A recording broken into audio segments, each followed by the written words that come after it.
Welcome to Just Healing, where we rediscover humanity and our conversations around trauma and celebrate all the unique ways we love and heal. I'm one of your Season 2 co-hosts, Michael Munson. Trauma doesn't exist in a bubble, and healing shouldn't either. Let's listen, let's learn, let's heal.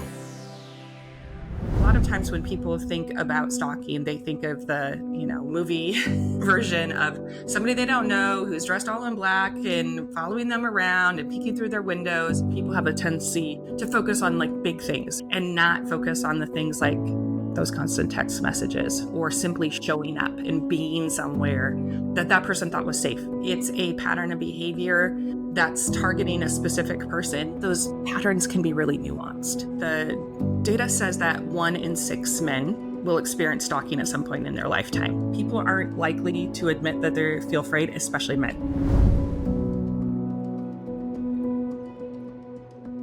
Welcome to the next episode of Just Healing. I'm Michael Munson, one of your Season 2 co-hosts. We have a really fantastic guest with us today, Jen Landhuis, and hopefully I said your last name correctly. Good. And Jen is with SPARC, which is the Stalking Prevention and Awareness Resource Center. I'm excited that we get to share you with the rest of the world that may not know about you yet. Do you want to tell folks a little bit about who you are, who SPARC is, the whole deal? Absolutely. So I have been involved in the anti-violence field since I was a baby in college. I started doing an internship at a local domestic violence and sexual assault program where I worked full-time then after college for 10 years and then spent 10 years at a domestic violence and sexual assault coalition. And then the last, I think it's 5 years now, maybe 6. My math is not the greatest at SPARC, leading that particular project. So always have had a heart for this particular work and working with survivors and victims who are in this space and trying to help them find resources and become safer. And I know with this podcast, we've got a really wide range of listeners. So a lot of male survivors of sexual assault, a lot of friends and family and providers that listen in. And so that's kind of who our audience is. So hi, people that are listening. But we want to make sure that folks kind of have that rough knowledge of what stalking is. Because I think a lot of us have that, I kind of know what it is, but it really is not this. And so how would you define it? How would you share with people what is stalking? I think that's a great question. I mean, the definition that we always use is that it's a pattern of behavior that's targeting a specific person. And it causes that person to either feel fear or emotional distress. And I think especially when we talk about the folks who might be listening in, when we talk about the definition, that emotional distress piece of things is really important. Because a lot of times when people think about stalking, they think of the, movie version of somebody they don't know who's dressed all in black and following them around and peeking through their windows. And we know that that's not, while that may happen, not as accurate, and that it's usually happening to somebody that they know, either an intimate partner or an acquaintance, et cetera. And so I think really focusing in on the emotional distress piece of things, as well as all the different behaviors that happen that make it stalking. One of the things that we joke about in our office is people will name a behavior. They'll say, so-and-so was really jealous after that particular relationship. And we're like, or stalking them. We're always like, or stalking, or let's call it stalking. So I think that particular definition is really helpful to people to think about and understanding that it's not this one-off thing. It's this pattern of behavior, but that those patterns can be really nuanced. So I think that's really important for people to understand. And you and I have talked about this, stalking on all of our work together, because that's what you do and that's, how we get connected. But as you said, what you just said right now, it makes me think of when we're talking about men, men don't like to feel or don't want to admit that they're feeling afraid. And so when you talk about emotional distress, it's that's probably more relatable. Because, we live in a society where men are taught to be stoic and rough and I'm not afraid of anything. And, and so I think that that's an interesting nuance that you just help kind of tease out? SPARC is really data driven. A lot of the information that we have comes from, studies that are done, et cetera. And really teasing out that particular piece about the emotional distress is really important because just like you said, that fear element, people aren't likely to admit that they feel afraid, especially men. Right. Right. And that, I know that kind of leads us down another road, which is like if people don't want to say that they feel afraid, they're not going to go get help because they're not going to want to talk about it to anybody. And so how do we, start to break that down? And I know our conversations, we're going to probably pull that apart. But do you have comments about that now about like, you feel distressed? I mean, I think the thing that I always point out to people is to remember that frustration, anger, even apathy can cover fear. And there's a lot of emotions that mask the feeling of fear. And so what oftentimes happens is individuals who are being stalked get really frustrated. They get really tired of people not listening. They're tired of this person who, they're like, just leave me alone. And so that particular emotion comes forward. And what's underneath it oftentimes is fear and emotional distress. But getting to that and admitting that, being vulnerable, to say to somebody else, I'm feeling this way. I don't like this other person's actions in a society where men are not allowed to do that or are told, really? Yeah. Really? Yeah. So I think that's really important. Yeah. And that, that just reminds me so much of how important it is for the people around, us all to know that, like, when somebody's acting angry, well, what's below that? Or if somebody's saying, I need to have a beer every night because I'm, stressed out after coming home from work. Like, what does that mean? Does it mean that they're addicted to alcohol? No, not necessarily. It might mean that they're masking something else. Yeah. Absolutely. I think that's really important. And I'm hoping that, again, our conversation today will help the other folks that may not be the target of stalking behavior to know, like, hey, I'm recognizing something. Do you want to sit down and talk? Do you want to go for coffee? Let's, I'm here for you and I'll listen. Exactly. I think that leads into one of the things that I always think about when we talk about fear and emotional distress is rather than, asking people how they feel, because that's not a great question, is to think about what has changed for that person. Right. Are they changing their regular routines? Are they somebody who wasn't a drinker and now is having a beer every night because they're coping with things? Are they someone who has dropped out of activities because that person keeps showing up? So that change in behavior can oftentimes be assigned to those people who are in community with that person or a loved one, et cetera, to be like, you know what? Things have changed for that person. And what's the reason for that change? I'm a big believer in kind of it takes a village, and we have to look out for each other. We have to care for each other. And that means we have to pay attention, because you just mentioned it's a pattern of behavior. Well, it's a pattern for the stalker. It's a pattern for what's happening to the person that's being targeted. So, and I think that pattern oftentimes gets missed because people have a tendency, because of bad media, et cetera, to focus on like big things. Okay, well, someone showed up somewhere or somebody, vandalized someone else's cars, and not focus on the things like those constant text messages or simply showing up and being somewhere that person thought was safe, their gym, their support group, wherever they might be going. And that suddenly that person's presence makes that place not safe. Can you give some other examples for folks? Because people, we do hear what's on the media.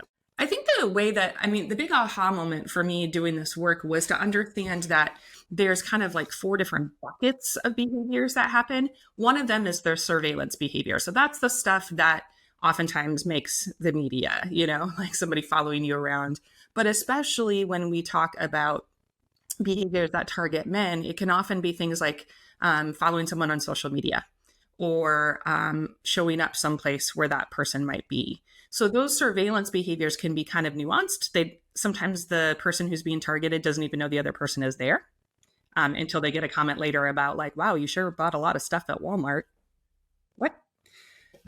And then really invading that person's life. So the physical space of their life, the virtual space of their life, we have what happens sometimes in college situations is we will have an individual and he's enrolled, in the education program, and all of a sudden the stalker starts enrolling in education classes or shows up at, the intramural soccer game where they've never been at before.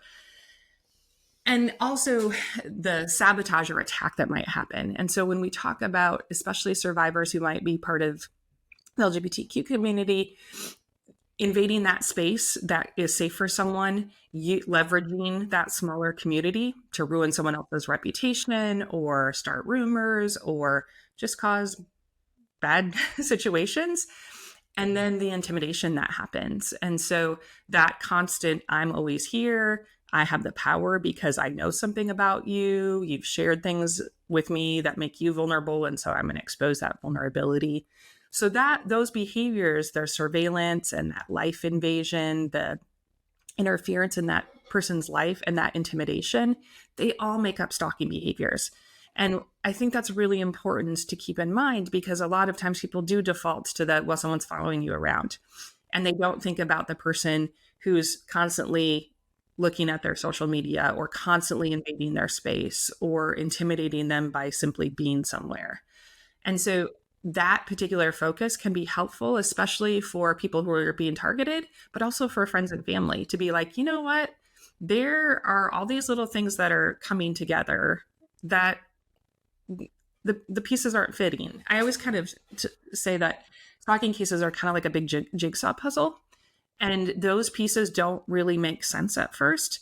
And the person who's trying to put all the pieces of the puzzle together and figure out what's going on is the person who's being targeted. And so then they're scared, they're they're frightened, they're mad. And we don't all think very well when we're feeling those emotions. And so sometimes we don't see it, and it might be somebody else. And so for the people who are listening, who are loved ones or family or community for other people, really kind of looking at those behaviors with that particular lens, because sometimes it takes someone else to say, you know what, that's not okay. This person showing up all the time, the fact that they don't want to let you go, the fact that they're always, up in your business, that's not all right. It's not all right.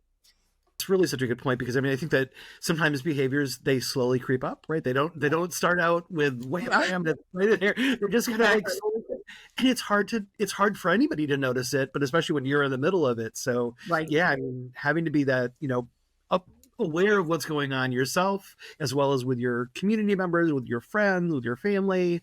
Absolutely. And if that person has been your friend or a former intimate partner, you want to excuse away those things. You want to be like, it's a coincidence. You might blame yourself for like, oh, that was a bad breakup, that type of a thing, and not look at the bigger picture of, no, I've set some boundaries here. I don't want this person in my life, and they're still here. You gave an example of a college age student, and I know that, and we've talked before about like data. There's like these little pockets of stalking data, and I know college campuses have been more. Well, you tell me if I'm correct. It seems like there's more data on college age students than there is about any other age bracket or any other gender or other breakdown. Can you share some of the data that might be relevant to men or masculine folks? So I think one of the things that is really important is the data says that 1 in 6 men will experience stalking at some point in their lifetime. And to our point earlier, that statistic used to be 1 in 17 men. And it wasn't that all of a sudden there was a whole bunch of more men that were being stalked. What happened was they changed the question. So just like we said, that emotional distress piece of things is really important, they used to focus on saying, would you be really afraid of this person? And so for men, that was a no. But the question changed to, would you or somebody in your shoes be afraid about this person? And then all of a sudden we had rates go from 1 in 17 to 1 in 6. And so I think it's a really great point to all the things that we've been talking about is it was there. People were just asking the wrong questions. And so that 1 in 6 is a huge number. I mean, if you think about it, wow. I mean, those rates are creeping up on the rates for sexual assault and domestic violence. And yet it's so rarely talked about. And I think that it's really important that people understand how prevalent it is for men. Yep. And that's, I hadn't had it in my head that it was 1 in 6, because I was hanging on to the 1 in 17. So Thank Right. you for the You're refresher. welcome. Yeah. But it reminds me of how we talk about sexual assault in men and what those stats are. And it's like it used to be 1 in 300, then 1 in 33, then 1 in 17, and now it's 1 in 6. But now people are saying like, no, it's probably like more like 1 in 4. And if you're gay, it might be even more likely. If you're trans, it might be even more likely. So I think that a lot of the folks that are listening who have been sexually assaulted or sexually harmed will go, yeah, hey, I know that 1 in 6 number because Yeah. that's about sexual assault too. So it's like if we look at that, it's parallel with stalking. Absolutely. Absolutely. And I think that's so important for people to understand because what often, and you and I have talked about this, what happens a lot of times in this field is it gets labeled as violence against women. Right. And We all know that's the end of the story, right? We're done. And it's like, no, not the end of the story. It happens against everybody of every gender. And which brings up, it's like it's not always men who are doing the stalking. Exactly. Like any gender person can be the offender as well. So Right.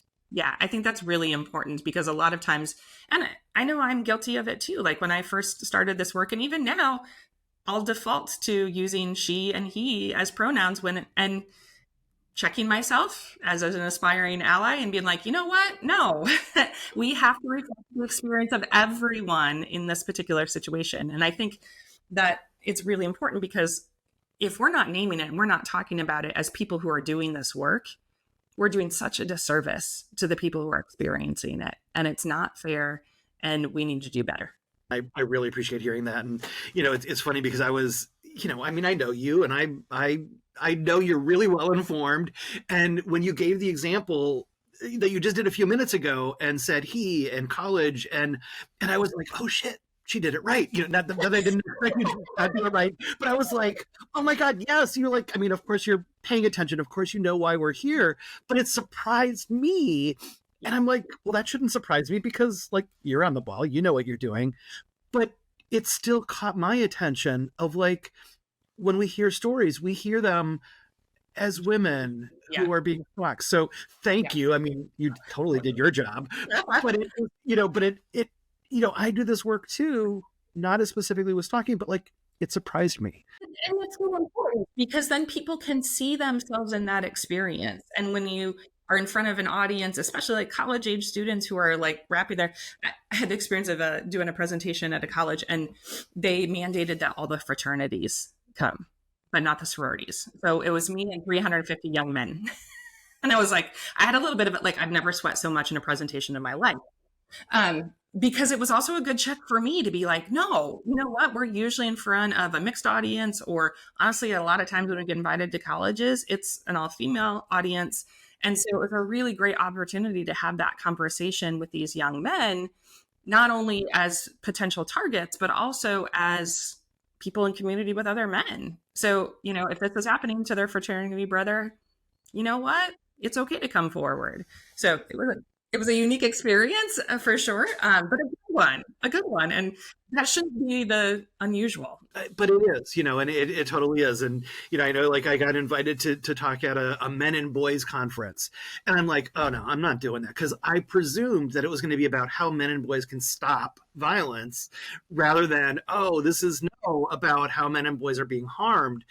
But that's what we have in our heads because that's what gets perpetuated. So it's so important to say, no, we can break this cycle of who we talk about. So, can you talk, I know you talked a little bit about it already, but like, are there specific things that you see that are happening against men or masculine folks that might be more common than against women or femmes or? I mean, when I was thinking about that particular question, I think what I would default to, and call me on the carpet if I did, but I always think about it as what makes that person vulnerable. So that stalker is going to target whatever vulnerability is they perceive that person to have. So with men victims, what oftentimes we will see will be targeting their reputation, their job, their masculinity, and really trying to put that forward. And so as compared to women, sometimes we see less about the like physical intimidation and more about the reputation, safe space places, if that makes sense. That's what we see oftentimes happens more often. And then that leads to, because it isn't this really overt thing that happens, people minimizing it, Right. men minimizing it as, it's just this particular thing. And we also see more like vandalism in that Mhm. those particular spaces. Okay. So Yeah. vandalism of their space, of their car, of their things, or behavior that's a little bit more nuanced with the reputation and showing up at work or someplace where that person has a reputation or, a presence that they don't want this other person to be in. Mhm. So I would say that happens more often in when we have men who are targeted. I wanted to ask you this question. I'm trying to not ask it in a way that implies victim blaming. So, for the listeners and for you, I'm thinking that when girls and women are enculturated in our world, they're taught to look where you're going, don't park in the dark parking lot. I mean, all of those Yeah. things that are they're totally like they're not irrelevant, but like it's the offender's behavior that's wrong, not Right. what the person is doing. But I think that women and girls are taught about things like, hey, make sure that somebody didn't put an AirPod or whatever those little tracking devices are in your purse. But I don't think that men have that kind of on your shoulder, like, I need to watch out. Do you think that plays a role in men like acknowledging or realizing when stalking is happening because they're not paying attention? I do think so, especially when a lot of those behaviors happen that are so nuanced. And so they're easily excused away, or it's not a big deal, because that hasn't happened. And if you think about it, a lot of times when people do like prevention education, they split groups up by gender, and the conversation with females is target hardening, and the conversation with males is don't do this. No, we missed the whole point. We missed the whole point. And so I think it's an unfair situation when we have males who will be targeted and we're not providing that same information about, hey, you know what? There's some things to be aware of and look at and think about, that because they haven't had the opportunity to have that or benefit from those conversations, it might not ring a bell for them right away. There's some benefits for all of us to be aware of our surroundings, and that's not blaming the victim. It's just saying, like, we can be aware, but we don't teach men that. We teach women that. And so, yeah, what if we all learned the same behavior? What if we all learned some of those protective behaviors and awarenesses of what could be happening? So, um, let's talk a little bit about our current world, which is a tough place right now for lots and lots and lots of people. So if you're an immigrant, if you're black, if you're brown, if you're Jewish, if you're queer, if you're trans, if you have a uterus, if you like to read books, I mean, like any of those things, like, if you want to read the dictionary in Florida, I think it's a banned book now or whatever. So, we've got a lot of that stuff going on. So I'm wondering if you're noticing any changes in how people are being stalked, or how stalkers are using different tactics that are related to either the culture or those specific sub-identities. I think what we're seeing is that, again, going kind of back to what we talked about, vulnerability. So, whatever makes someone even more vulnerable, that's going to be exploited by the stalker. But I think what we're seeing even more so now with just kind of the way the world is we call it crowdsourcing. So, where the stalker uses other people to help target the victim. So, if identity is an issue, if, whatever it might be, they're going to use and kind of fuel the fire with other people who may not even know that person, but are simply going to participate because of that person's identity. And so if they're queer, if they're, whatever might be happening, they use that particular vulnerability and get others to participate, or they exploit that vulnerability, because now it's not just about who that person is and how they've related to the stalker, but also about just who that person is, period. And so now, if I can elevate that, then obviously they immediately fall into the, well, they deserved it category because I exploited their vulnerability. And it's so disheartening when folks are trying to find community with other people and they're being vulnerable and they're finding safer spaces. And then that safe space is blown up or exploited. And now I tried to be vulnerable. I came forward and everything about me is now in question. And so you take somebody who already may feel responsible for what's happening, who feels blamed for what's happening. And now not only are you blamed for what's happening, but you're blamed for who you are. And it's so disheartening. And I think we see an elevation in that as the world is fueling that particular hatred.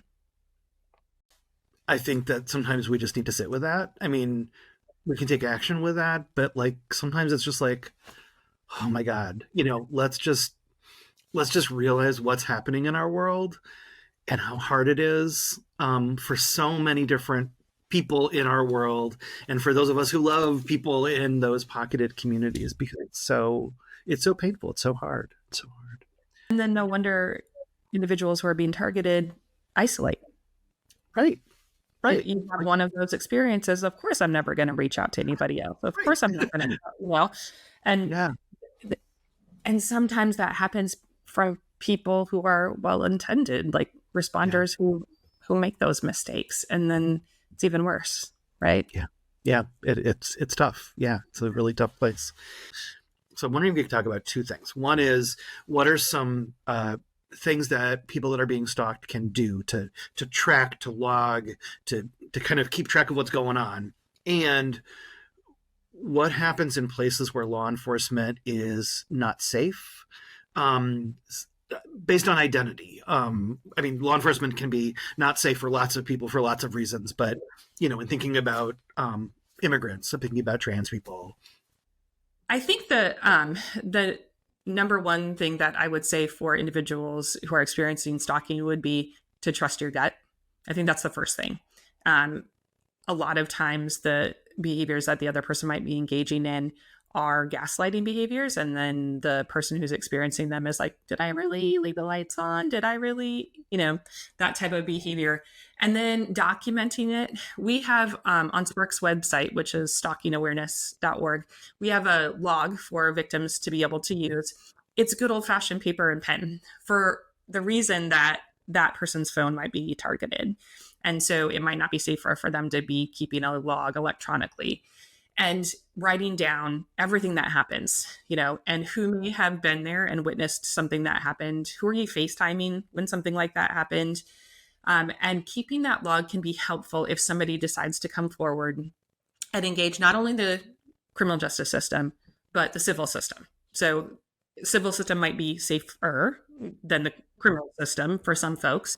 And that log can be really helpful because you're going to have to try to prove that pattern of behavior. And what people need to keep in mind is you don't have to have proof for every single incident. So maybe you have the text message that somebody sent, but you don't have proof that they showed up at your gym.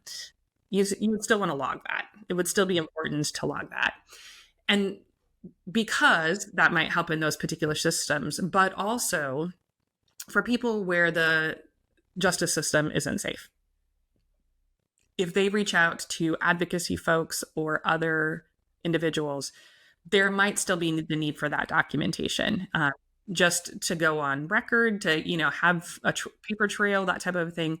And so a lot of people are reaching out instead to some kind of advocate. And I use the word advocate not as in that's that person's profession, but an advocate might be the person in your support group or the person that you hang out at the club with, who's going to help you become safer. And that might help in that you're helping that person become aware of those actions, and someone else is helping you keep eyes out, and helping you become a little bit safer. And so one of the things that I always think about is, for some people, it might be really hard to tell other people about what's going on. And sometimes it can help improve that safety because, say, for instance, if you tell your neighbor that so-and-so is not supposed to be at your house, if you were a partner with that person, they are used to seeing that person at your house. And now that you're not supposed to be there, they don't think anything of it, right? Or telling people, you know what, I don't want so and so at this particular event can help, other people Right. can keep an eye out. So I think that's really important for people to think about. We know so many people do not engage the criminal system, but how do they? I always say to people that, regardless of how a case or a situation turns out, we know that the person who's experiencing that behavior, that victim, feels better about the situation if they were supported and treated like a human being during the process, regardless of the outcome. So, someone who goes through the criminal justice system is treated like crap, feels less great about the situation than somebody who couldn't go through the system but was treated really well, and whose helpers and community used the right pronouns and supported who they are as a person, and told them that it's perfectly okay to keep going to the community that you go to. That makes a difference. And so I always say to people, you can't necessarily change the outcome of what justice looks like, but perhaps you need to change the definition of what justice is. And justice is that person feeling supported. As you're talking about that, I think about George Floyd and some of the mutual aid that the framework of mutual aid that came out of. I mean, mutual aid was around before George Floyd, but people became more aware of, like, our communities can be our advocates. Our communities can help track behaviors. They can, help keep a lookout. And so I think that people that are in those multiply marginalized communities who might be being stalked, like you just said, the advocate isn't necessarily a professional advocate that does that for their job, but it could be their faith leader. It could be, like you said, their neighbor. It could be their neighborhood watch. It could be so many people. And so, like, who's in our life? How can we reach out to the people that we feel safe and comfortable with, that they can help log, that they can help keep a watch in global sorts of ways to keep a watch. Exactly. Yeah. That's so important, because it not only from the support view, but also from the more eyes that are on this, the better chance we have for accountability. One of the other things that came up in a conversation that we were both in recently was around age. Around organizations or communities. And, after we were having this discussion, which was just a little teeny part of our conversation, I was thinking about K through 12 kids and how we call everything that happens to kids in grade school, middle school, we call it bullying when the bad stuff happens against them. But it's really stalking behavior a lot of the time. Yeah. And I'm wondering if you could just talk a little bit about that, like both in terms of like how, you and I are both at organizations that are grant funded and, use different languages for different things. So, like, how are funders using languages? How are communities using languages? How are schools using languages? Yeah. We need to change the language from bullying to something else. Yeah. I mean, I definitely agree with you. Not only bullying, but a lot of times they'll even take another step and call it harassment, but it's also still stalking, right? And so really helping people understand that when those patterns of behavior are happening and somebody is experiencing emotional distress or fear, that it is stalking. And stalking can happen with 12-year-olds. I think people default to, healthy versus unhealthy. And while that might be a way to get in the door to have those conversations, I always reflect back to a young individual that I was working with, and they had said, I don't know what healthy looks like. And so when people are going in and having those conversations, they're talking about healthy relationships, and that doesn't mean something to someone who's never known what that looks like, right? Instead of naming the behaviors and saying, hey, if this is happening, if that is happening, if this is happening, versus healthy versus unhealthy, because that can be really hard for people who don't understand that. And I think we do, a lot of the work that SPARC does has to be focused on people who are 18 and older, just because of the funding we have. But it's, it reminds me of that conversation when early on in my work, I was like, oh, we got into like 8th grade, we're talking to 8th graders about this. And we thought we were like such on the cutting edge. And now we're like, okay, well, 3rd and 4th grade, So really trying to understand early on, helping people figure out what's okay, what's not okay, what boundaries are, et cetera, I think is a more productive conversation, because it does have a tendency to fall into people talk about bullying when it's actually stalking. And I think I was thinking more about this aspect of things in the last week, because I was thinking about like the organizations that do direct service and have to report what kind of victims they see, what kind of victims are harmed.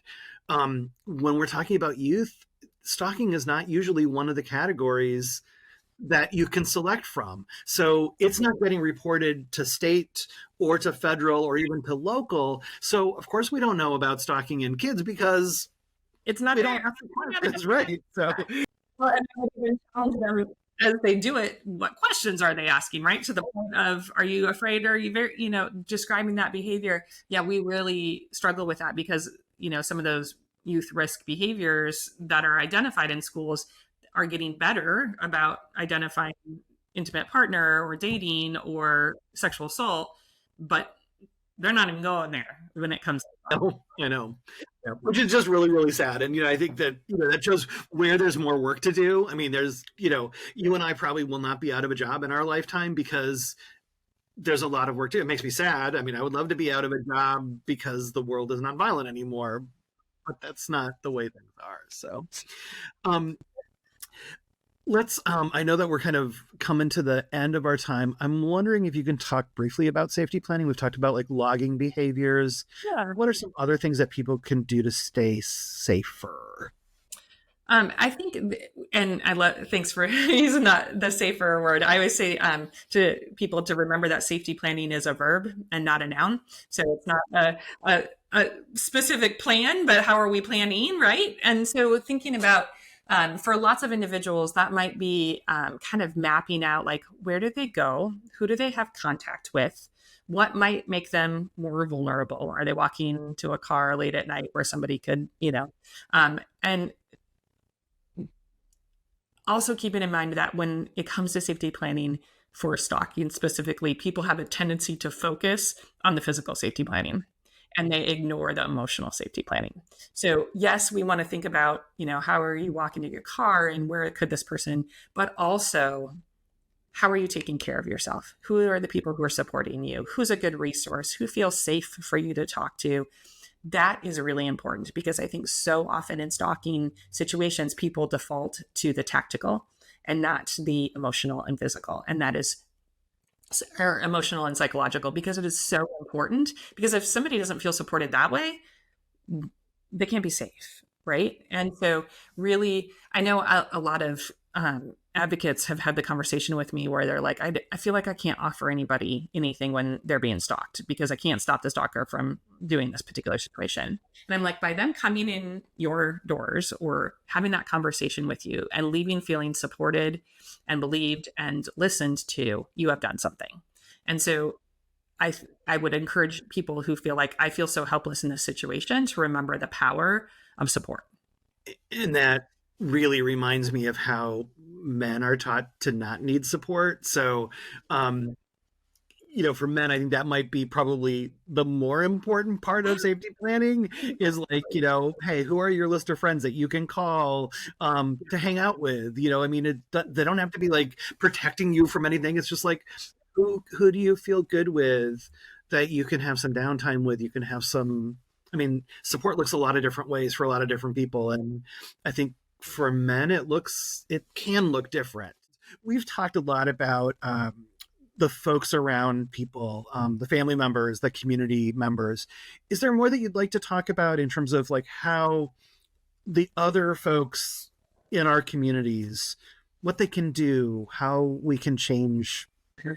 I think the biggest thing is to listen and believe what the victim and survivor wants to have happen.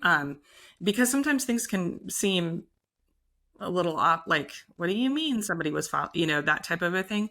So really listening and believing to what they have to say, and then figuring out what kind of support are they ready to take? What kind of support do we need to kind of put in the wings when they might be ready? But that constant support and helping them figure out that they're not alone, whether it's not alone physically or not alone support wise is really important. And so making sure that if you're involved in somebody's situation, that you are helping provide resources, that you are, keeping an eye out physically for that person, but also just keeping tabs on how that victim's life has changed. I've noticed you keep canceling our plans, that type of a thing, and responding to those and really validating wherever that person might be, because you might have a conversation with someone and they're really angry, and then 10 minutes later they're a sobbing mess on your couch. And so being ready for that. And I always just say, these situations are kind of like a roller coaster, and they're going to have their ups and their downs, and you have to be seatbelted in to be able to support that person because it's going to be a ride. Yeah, that's great. That's really great. You mentioned your website before. I'm wondering if you can both restate where folks can find you, but also where can other people learn more about stalking? Because I know there's a couple of other places that people may want to go check out. So I would definitely, our website, we can't support victims directly, but there's a lot of information for victims on there, including a bunch of hotline numbers. So definitely checking those out. We try to be as specific as we can for our population. So there's a Native helpline, there's LGBTQ support hotline, et cetera. And our website is stalkingawareness.org. So folks can go there. There's some great information for loved ones. There's some information for victims themselves. And then really finding out and asking people and thinking broadly about what support is. Because like we said, there might be things that aren't safe for some folks. Most people have some type of community that helps them feel supported. And so how do we help them get in touch and connected with those communities? So that's what I would say off the top of my head, and then check out some of those hotlines that might be available, or local resources that aren't, specific to this particular form of violence, but are specific to the community. Your website has so much there, so people can just go, and it's really neatly laid out so they can find the information that they want that's relevant to them or relevant to their loved ones. So is there anything else that you want to share that we haven't talked about that you think is really relevant, especially for men or masculine identified folks? The most overarching thing, I think, for me is still the emotional distress piece of things, and thinking about how someone's life has changed in these situations, and that no matter what happened, if you had a relationship with this person, if you didn't have a relationship with this person, you don't deserve what is happening. And you have the right to feel supported and safe wherever you go. And so accessing those particular resources and understanding that no matter what happened, it is not your fault. And I think we forget how simple that is, that we don't have to do big fancy things. Exactly. We can just show up. So, and that means a lot I think it's mutually beneficial too. I mean, it helps the person, everybody feels better in some ways, even if it doesn't stop the horrible things that are happening. So. Exactly. I really, really, really appreciate you. I am so glad that we could record this together. Thank you for sharing and letting the world know. Well, thank you for the invite. I appreciate it. You guys are doing great work. So.